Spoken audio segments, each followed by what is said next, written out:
Olá, meus irmãos e minhas irmãs. Se você chegou até este vídeo, não foi por acaso. Hoje nós vamos falar sobre uma verdade que muitos evitam tocar, mas que a sua alma precisa ouvir. Vamos falar sobre a verdadeira espiritualidade, aquela que não busca o acúmulo, mas sim a distribuição, aquela que não aprisiona, mas liberta. Você vai ouvir coisas estranhas aqui hoje. Espero que tenha coragem para ouvir até o fim, porque a coisa estranha que vou lhe contar tem um nome, se chama verdade. Muitos usam a palavra Deus e a palavra religião para enriquecimento próprio, mas esquecem-se de olhar para a história e para a própria essência da verdade. Quero trocar ideias com você sobre Jesus, mas não se trata de um papo besta sobre religião. Nem pense nisso. Vou falar uma palavra dura agora. A religião é uma blasfêmia lógica.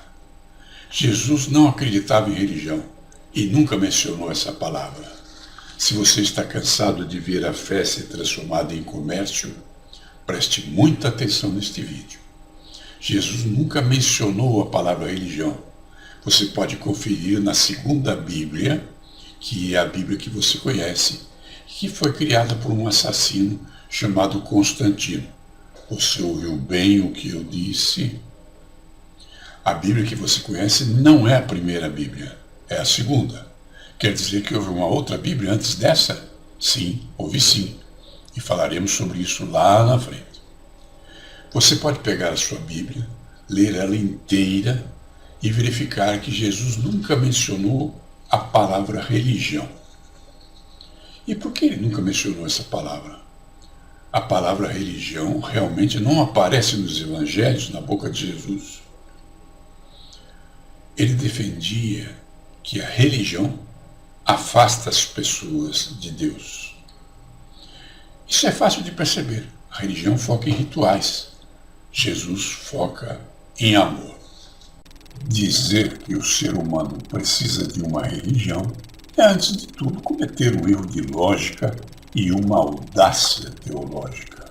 Ao longo dos séculos, a humanidade construiu templos, religiões fundamentadas em dogmas e rituais, sob o pretexto de construir uma ponte entre a terra e o céu.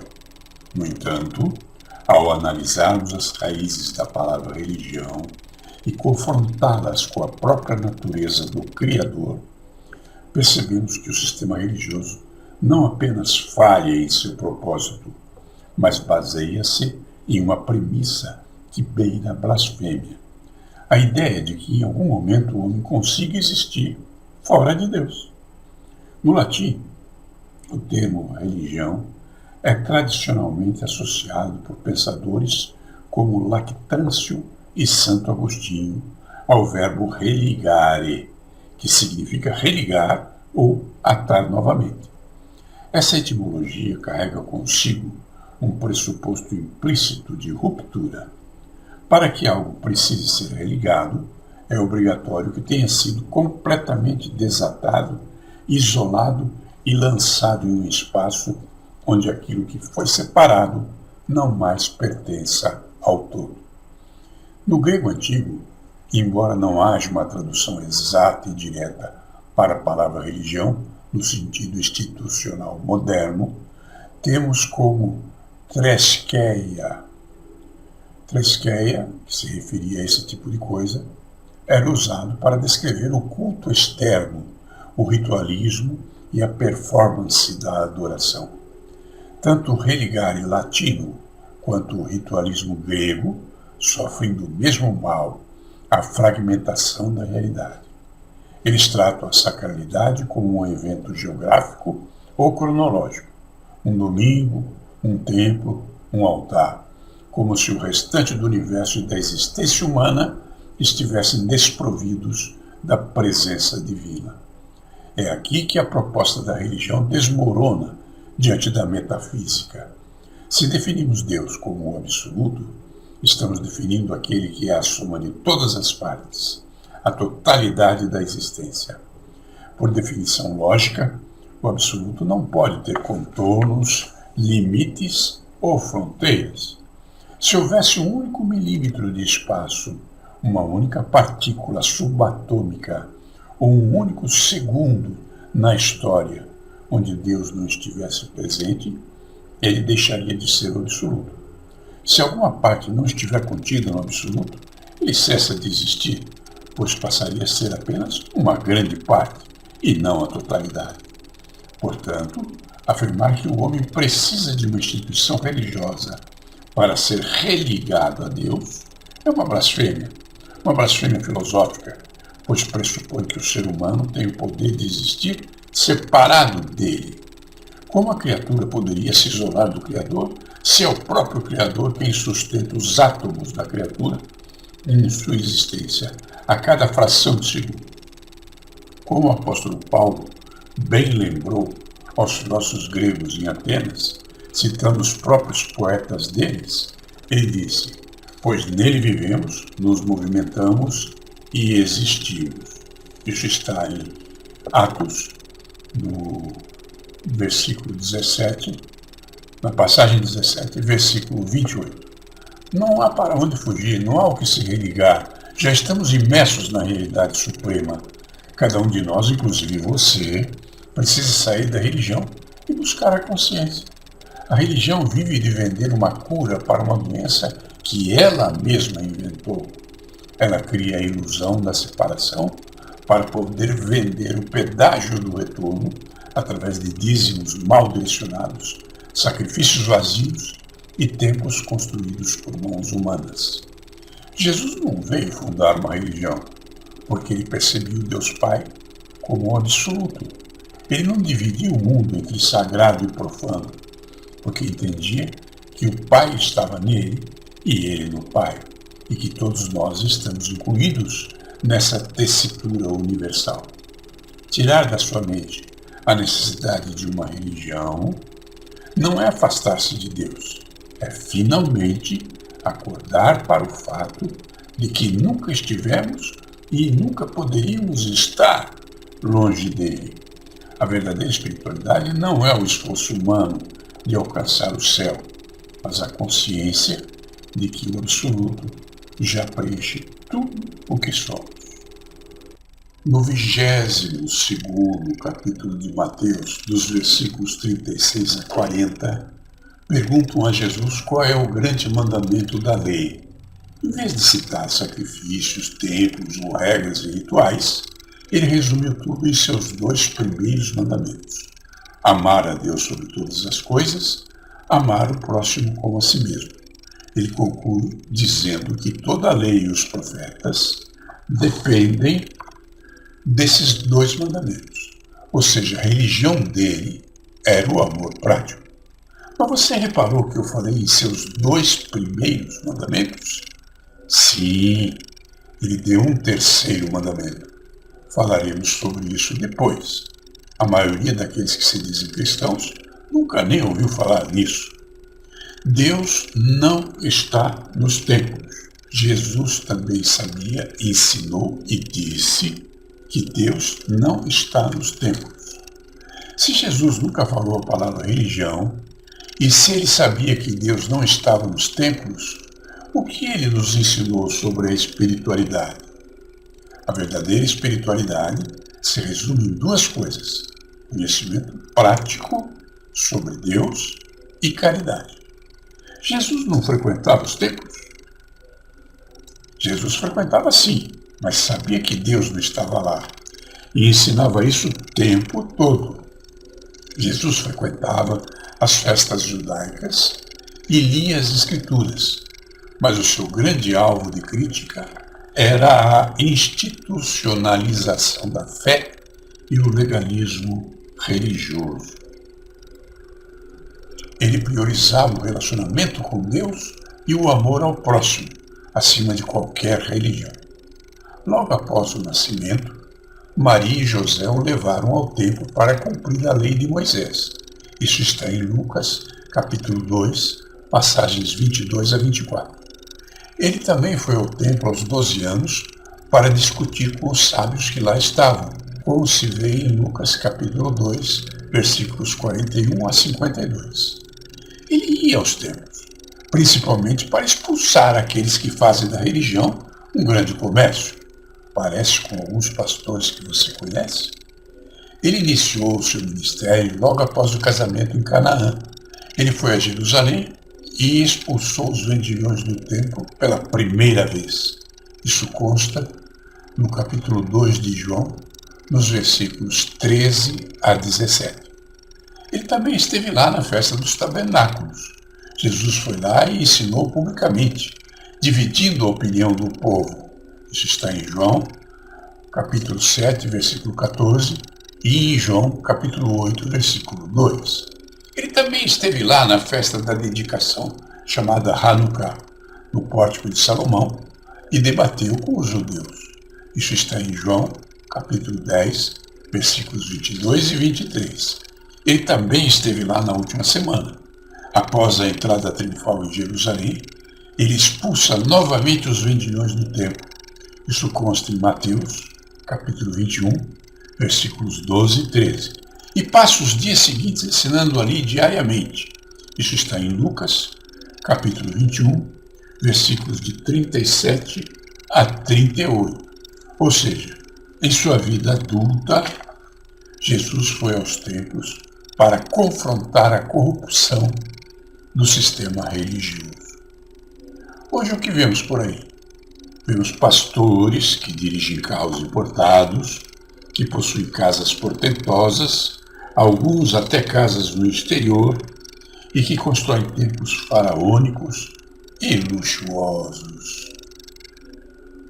Mas até mesmo a Bíblia de Constantino, que é a que você tem em sua casa, nos alerta de forma categórica que Deus não habita em nenhuma construção humana, como está escrito em Atos, capítulo 17, versículo 24.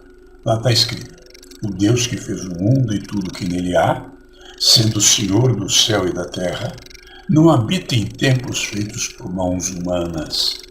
Deus não frequenta casas suntuosas construídas com o sacrifício cego dos fiéis. A verdadeira igreja não é um CNPJ, não é um prédio de mármore.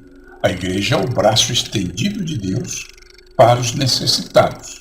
Não tem nada a ver com a criação de religiões, templos luxuosos ou o enriquecimento de líderes religiosos à custas da boa-fé das pessoas. O próprio rei Salomão, logo após construir o templo mais luxuoso da história de Israel, reconheceu que era impossível colocar Deus ali dentro. Pesquise, por exemplo, em Reis, capítulo 8, versículo 27, e também em 2 Crônicas, capítulo 6, versículo 18. Está escrito: mas, na verdade, habitaria Deus na terra? Eis que os céus e até o céu dos céus não podem te conter, quanto menos essa casa que eu tenho edificado. Pesquisa em profetas. O protesto de Isaías. Deus usa o profeta Isaías para confrontar o povo que achava que o templo de Jerusalém garantia a presença divina, mostrando que o verdadeiro trono de Deus é o universo e o verdadeiro templo é o coração humano. Em Isaías, capítulo 66, versículos 1 e 2, está escrito: assim diz o Senhor, o céu é o meu trono e a terra o estrado dos meus pés. Que casa me edificareis vós? E que lugar seria o do meu descanso? Porque a minha mão fez todas as coisas. Mas para esses olharei, para o pobre e abatido de espírito, e que treme diante de minha palavra. Pesquise o discurso de Estevão, o estopim do seu martírio. No Novo Testamento, Estevão faz uma retrospectiva da história de Israel diante do Sinédrio, que era onde estavam os líderes religiosos da época. Quando ele cita que Deus não habita em templos de pedra, os religiosos ficaram furiosos, como provavelmente ficarão com você, se você disser isso ao seu pastor. Em Atos, no capítulo 7, versículos 48 e 50, há esta citação: Mas o Altíssimo não habita em templos feitos por mãos humanas, como diz o profeta. O céu é o meu trono, e a terra o estrado dos meus pés. Que casa me edificareis, diz o Senhor? Ou qual é o lugar do meu descanso? Não fez a minha mão todas essas coisas? Ao chegar em Atenas, uma cidade lotada de templos para vários deuses gregos, Paulo usa justamente esse argumento para apresentar o Deus verdadeiro aos filósofos da época. Isso consta em Atos, capítulo 17, versículo 24. O Deus que fez o mundo e tudo o que nele há, sendo o Senhor do céu e da terra, não habita em templos feitos por mãos de homens. Se assim é, onde Deus habita agora? O conceito de templo mudou. Deus não habita nem nunca habitou em templos, mas sim dentro das pessoas. Paulo explica isso diretamente à igreja de Corinto. Isso consta em 1 Coríntios, capítulo 3, versículo 16. Não sabeis vós que sois o templo de Deus e que o Espírito de Deus habita em vós? A religião tenta prender Deus dentro de 4 paredes, com dia e hora marcada para encontrá-lo. Mas a Bíblia é clara do início ao fim. Deus não habita em construções humanas. O verdadeiro templo que ele escolheu para morar é você. Em João, capítulo 4, versículos 19 a 24, a mulher samaritana tenta puxar uma discussão tipicamente religiosa para saber onde adorar. E ela diz: nossos pais adoravam neste monte, mas vocês dizem que Jerusalém é o lugar onde se deve adorar. Jesus quebra as barreiras religiosas, respondendo: a hora vem quando nem neste monte, nem em Jerusalém adorareis ao Pai. Os verdadeiros adoradores adorarão o Pai com espírito e em verdade. Aqui Jesus desconecta a fé de um lugar físico, que é o templo, ou de uma instituição, que é a religião. Aliás, essa história de adorar o Pai em espírito e em verdade tem tudo a ver com este vídeo. Em João, capítulo 8, versículo 32, se afirma que Jesus teria dito: e conhecereis a verdade, e a verdade vos libertará. Mas, como as religiões ocultam de você a verdade, você tem que buscá-la. Substitua a palavra conhecereis por buscai. Então fica assim: buscai a verdade, e a verdade vos libertará. Você já parou para pensar no poder que a verdade tem na sua vida? No Evangelho de João, capítulo 8, versículo 32, Jesus nos dá uma das maiores chaves de sabedoria da história, ao nos incentivar a buscar a verdade. Mas o que significa buscar a verdade e conhecer essa verdade hoje? Viver na mentira, na ilusão ou no auto-engano é como caminhar algemado. A busca pela verdade, seja a verdade sobre nós mesmos, sobre o mundo ou a verdade divina, exige coragem. Nem sempre ela é confortável. De início, às vezes, ela apenas incomoda, confronta o nosso ego e desfaz as nossas certezas. Porém, o resultado final é sempre a liberdade. Buscar a verdade nos liberta do medo, das aparências e das falsas expectativas. Quem procura a verdade não aceita viver nas sombras da ignorância. Por isso, questione, mude de perspectiva, busque o que é real e definitivo. Quando você se alinha com a verdade, as correntes caem e você finalmente descobre o que é viver de verdade. Prestando atenção ao que Jesus ensinou, já aprendemos algumas verdades.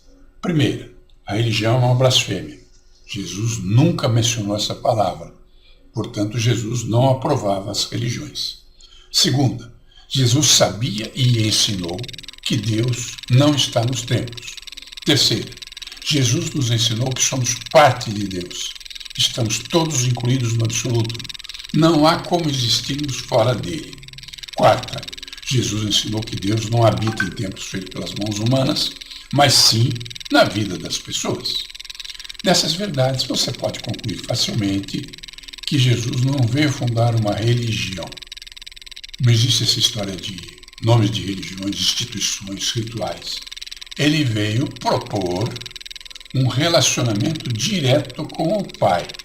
O Pai através do amor e da verdade.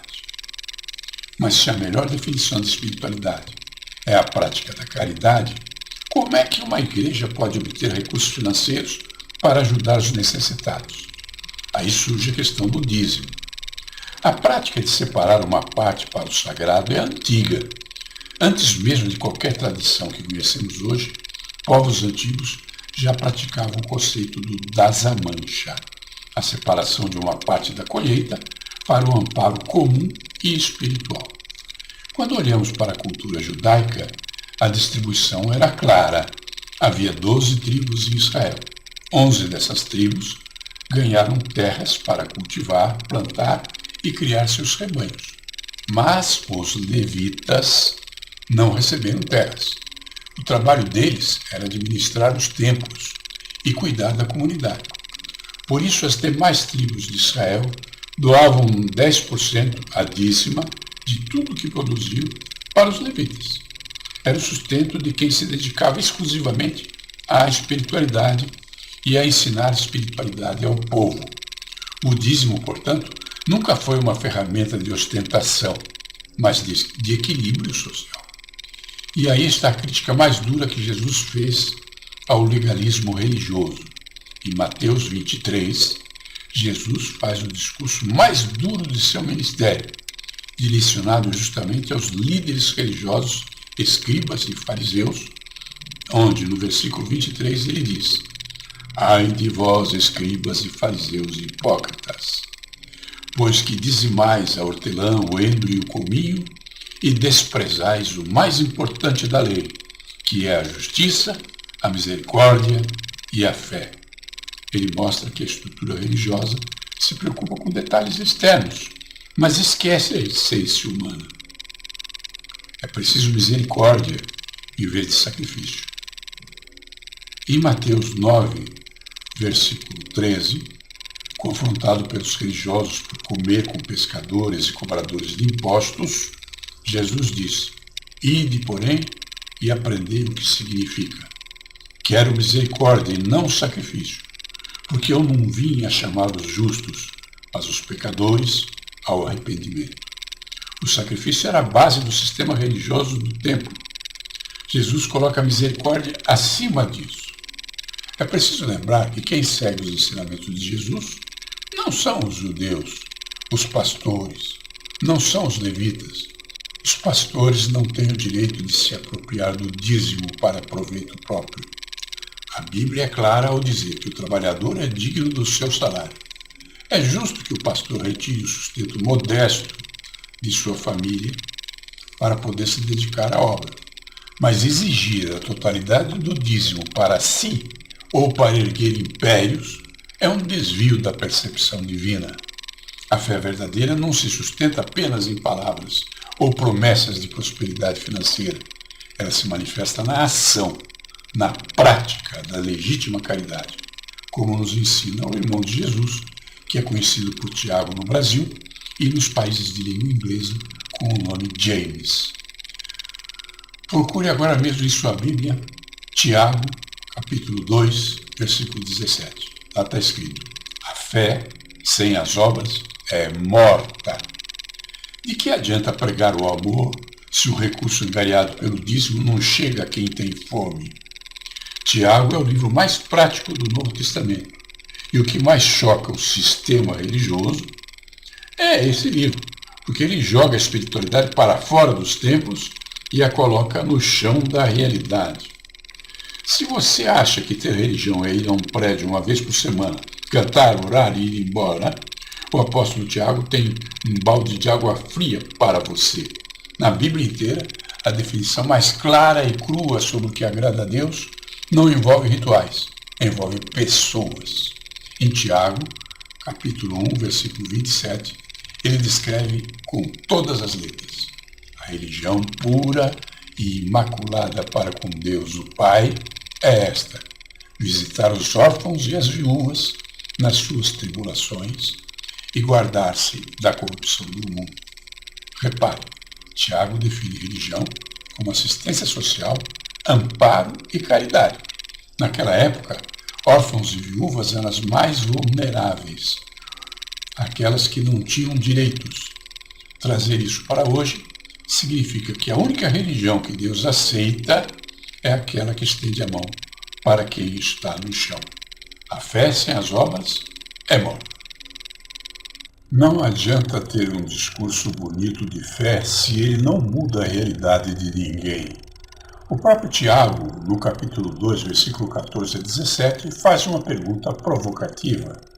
Meus irmãos, que aproveita se alguém disser que tem fé e não tiver as obras? Porventura a fé pode salvá-lo? E se o irmão ou a irmã estiverem nus e tiverem falta de mantimento cotidiano, e algum de vós lhe disser, ide em paz, aquentai-vos e fartai-vos, e não lhes derdes as coisas necessárias para o corpo, que proveito tem isso? Assim também a fé, se não tiver as obras, é morta em si mesma. A mensagem é clara. A única função legítima da igreja é amparar os necessitados. A caridade não é um projeto extra da igreja. A caridade é a igreja. Quando nos mobilizamos para doar parte do que ganhamos diretamente aos necessitados, nós mudamos a estrutura social. Nós damos condições para que todos vivam com dignidade. E o efeito colateral disso é maravilhoso. Dignidade gera paz, diminui a desigualdade e, consequentemente, reduz a violência. Ajudar o próximo é um ato de fé, mas também de inteligência social. Mas aí você pode me perguntar, e o dízimo? Jesus não era contra o dízimo? Não, Jesus não era contra.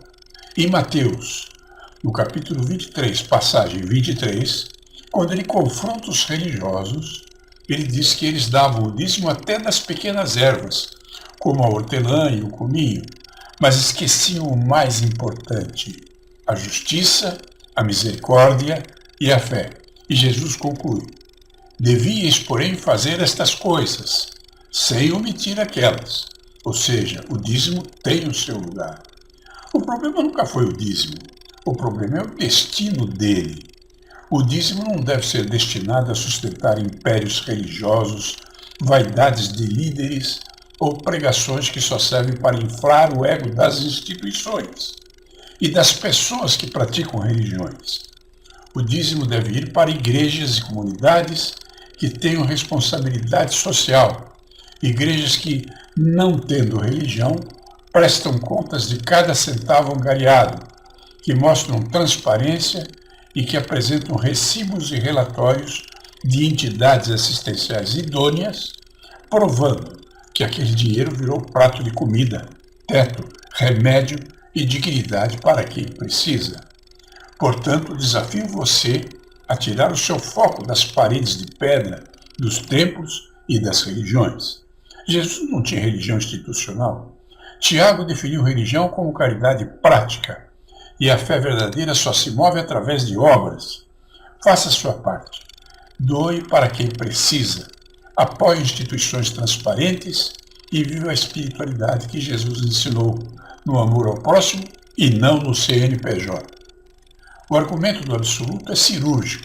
Se Deus é tudo, a própria ideia de religar se torna um paradoxo, ou no limite teológico, uma blasfêmia contra a onipresença divina.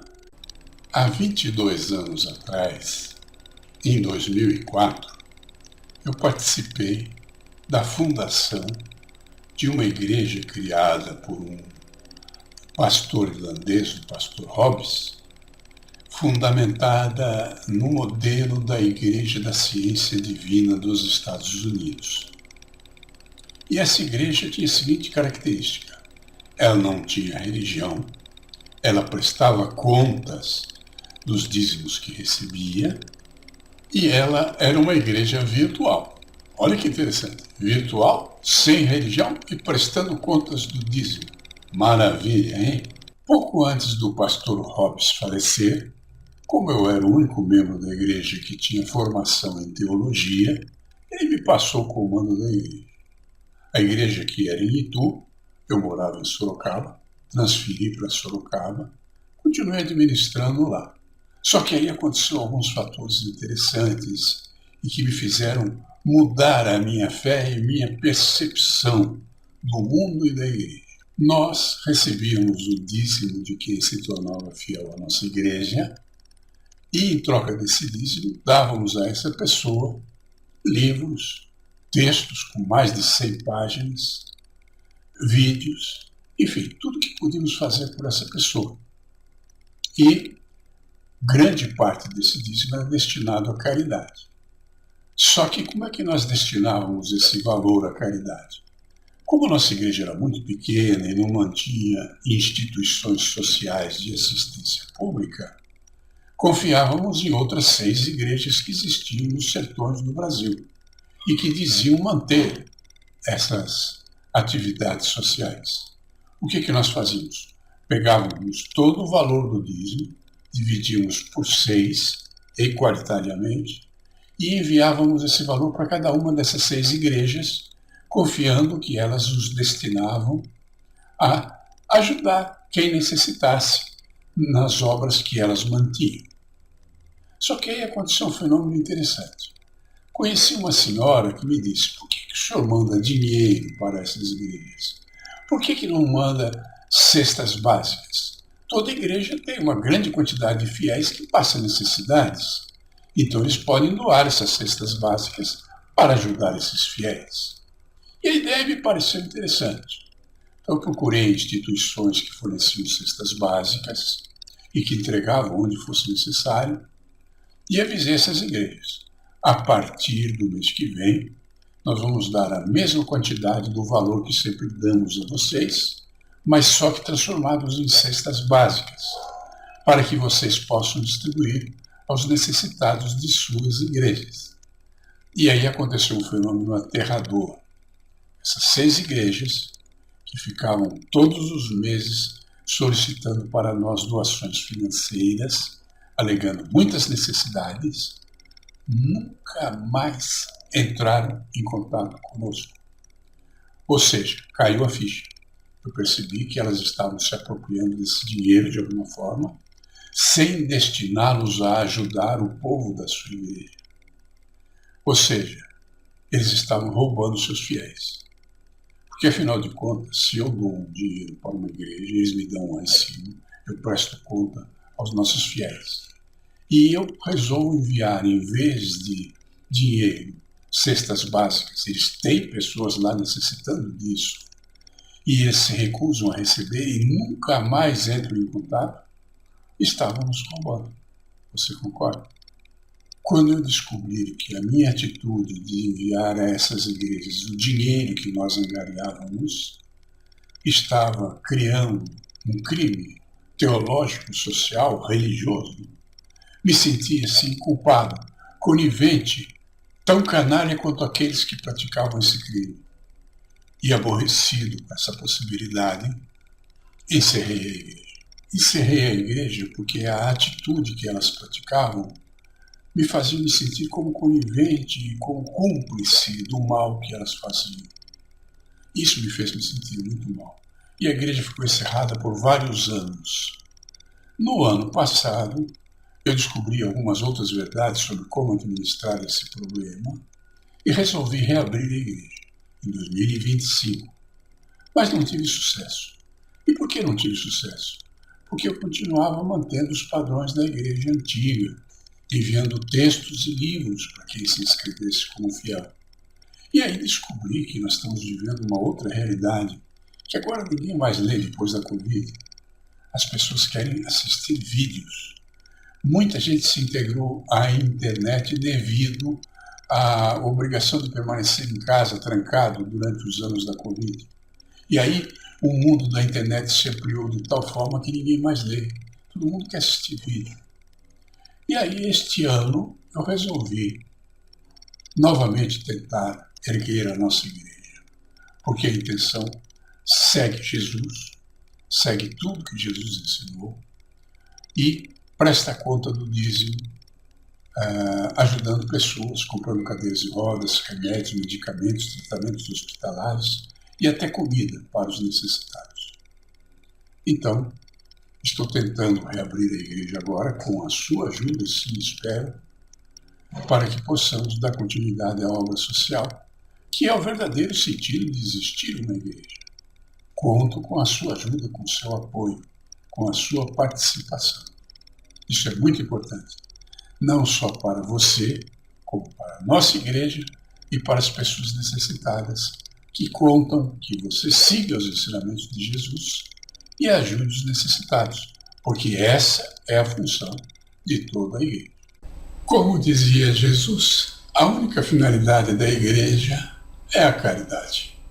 Tiago deixou isso bem claro quando disse: a fé sem as obras é morta. No ano passado eu tentei reabrir a igreja, mas não funcionou porque eu estava mantendo aqueles mesmos padrões de antigamente. E agora o mundo não lê mais, então eu tenho que fazer vídeos. Então, não deu certo, eu estou tentando agora com vídeos, né? Vamos continuar a fornecer textos, vídeos, livros, apoio e praticar a caridade. Principalmente nós somos para você o recurso melhor que você possa dispor para servir o próximo, que era a tarefa que Jesus nos deu.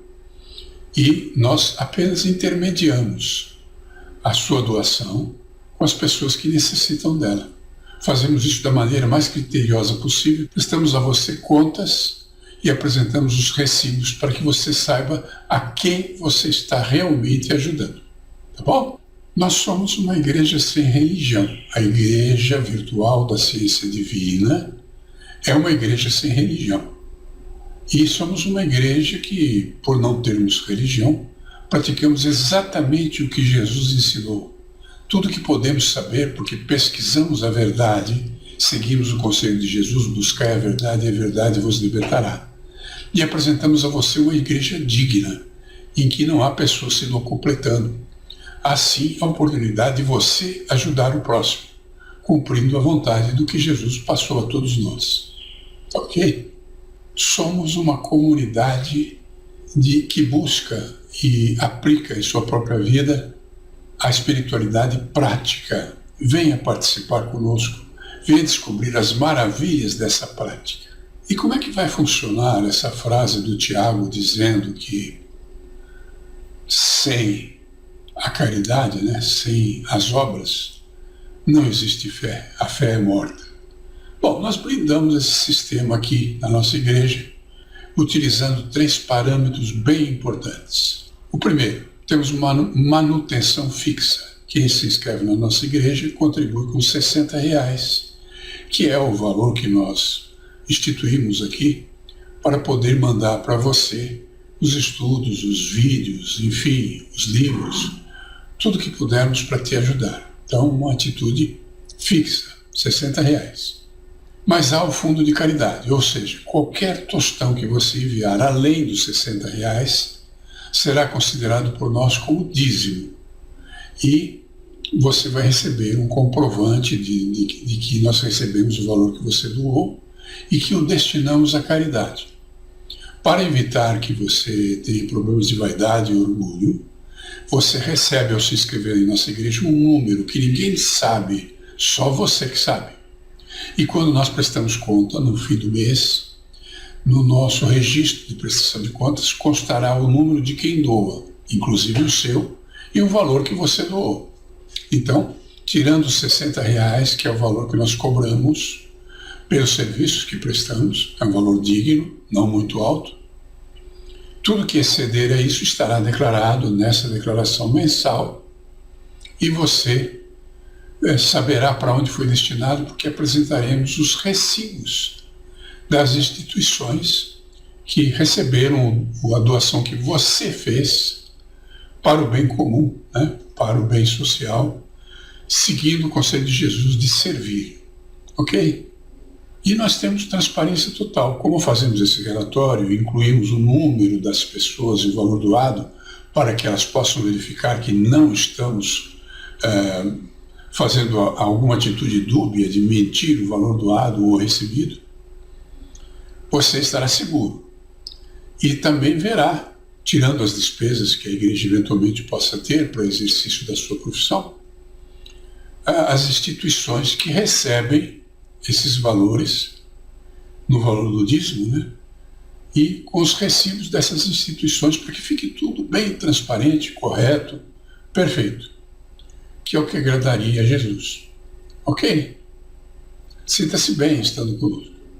Se você está cansado de ver igrejas que praticam religiões, abusando do dinheiro dos fiéis, construindo templos portentosos, você vendo esses pastores tendo relógios importados, dirigindo carros importados, morando em palacetes, às vezes tendo até avião e helicóptero, e alguns deles até com casas em Miami. Se você está cansado disso, se você quer ver a fé em Jesus sendo praticada, como ensina o irmão dele, Tiago, dizendo que a fé sem as obras é morta, se você quer ver as obras acontecendo a partir de suas doações, você encontrou o lugar certo. Venha para a nossa igreja. Queremos somar com pessoas dignas como você. E prestamos conta para que você tenha certeza de estar fazendo o que é certo diante dos olhos de Jesus. Inscreva-se em nossa igreja, venha participar da nossa comunidade. Você tem um botão aqui embaixo, você clica lá, vai para o nosso site e lá você tem as instruções de como fazer a sua doação e nós vamos entrar em contato com você, cadastrá-lo e passar a atendê-lo com todo o mérito que você mereça. Tá bom? Aqui a fé é inteligente. Por isso que a igreja se chama ciência divina. E ciência tem que ter a ver com a verdade. Porque se não fosse verdadeira, não seria científico. E além dessa espiritualidade inteligente, você terá aqui a transparência das suas doações. Aqui você tem o controle de tudo.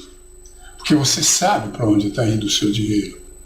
Você vê as obras sociais serem realizadas e sabe que você é parte constante, objetiva dela. Você sabe o bem que você está fazendo, você pode sentir no seu coração essa bondade que você tem se transformando em obras sociais. E isso te dá um sentimento de dignidade, de saber que você está agindo como Jesus desejaria que você agisse. Se você sente em seu coração a ansiedade, o valor, a vontade de dar sua contribuição para o bem social, de praticar a legítima caridade, de exprimir em obras a fé que você tenha, você chegou ao lugar certo, você é bem-vindo aqui. Some-se conosco. Não caminhe mais sozinho. Não caminhe mais sozinha. Junte-se a nós. Ao contrário das igrejas que escondem suas finanças e que ostentam templos portentosos, nós somos uma comunidade que busca a espiritualidade. E você vê isso na transparência que todos os meses temos ao prestar contas a você. Você está no caminho certo. Você encontrou a tua irmandade, você encontrou as pessoas que comungam com você esses objetivos que você tem em seu coração. Dizendo em outras palavras, não peça a Deus para guiar os seus passos se você não estiver disposto a caminhar, a usar os seus pés para ir ao seu destino. Que assim seja. Seja bem-vindo. Lembre-se, clique aqui embaixo, se inscreva hoje mesmo. Obrigado pela sua participação, amiga.